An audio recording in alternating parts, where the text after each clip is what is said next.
10, 20 नाही तर तब्बल 50 वर्षांनंतर बनतोय चतुर्ग्रही योग.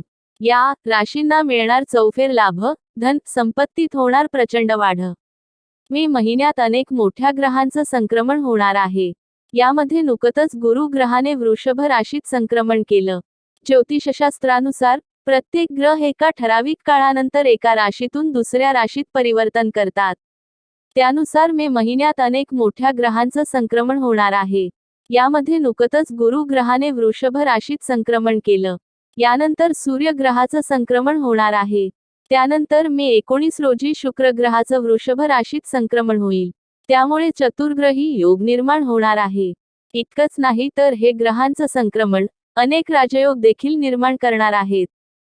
जसे की गुरु शुक्राच्या युतीमुळे गजलक्ष्मी राजयोग होईल. सूर्य आणि बुध ग्रहाच्या युतीने बुधादित्य राजयोग, तर शुक्र सूर्याच्या युतीने शुक्र आदित्य योग सुद्धा बनणार आहे. हे सर्व राजयोग 4 राशींसाठी फार शुभ ठरणार आहेत. वृषभ राशीतच चतुर्ग्रही योग तयार होणार आहे. या राशीत गुरु, शुक्र, बुध आणि सूर्य ग्रह विराजमान होणार आहेत. त्यामुळे या राशींना याचा चांगलाच लाभ मिळणार आहे. या राशीच्या लोकांना नोकरी, करिअरमध्ये चांगला नफा मिळेल. तुमची पगारवाढ होईल. तसेच नोकरीच्या शोधात जे आहेत त्यांना नवीन नोकरीची संधी मिळेल.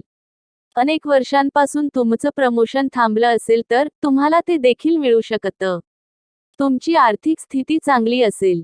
कन्या राशीच्या लोकांना देखील हा राजयोग फार चांगले परिणाम देणार आहे. तुम्हाला शैक्षणिक क्षेत्रात यश मिळेल. चांगलं यश संपादन होईल. परदेशी जाण्याचं तुमचं स्वप्न देखील पूर्ण होण्याची शक्यता आहे. संतान प्राप्तीचा देखील चांगला योग आहे. वैवाहिक सुख मिळेल. वृश्चिक राशीसाठी हा काळ चांगला ठरणार आहे. तुम्हाला पदोपदी चांगली बातमी ऐकायला मिळेल. कुटुंबातील सदस्यांबरोबर तुमचे संबंध चांगले असतील. तुम्हाला आर्थिक लाभ मिळेल. तर या काळात तुम्ही सावधगिरीने काम केलं तर तुम्हाला करिअरमध्ये देखील चांगले परिणाम दिसतील. सासरच्या मंडळींकडून तुम्हाला धनलाभ होऊ शकतो.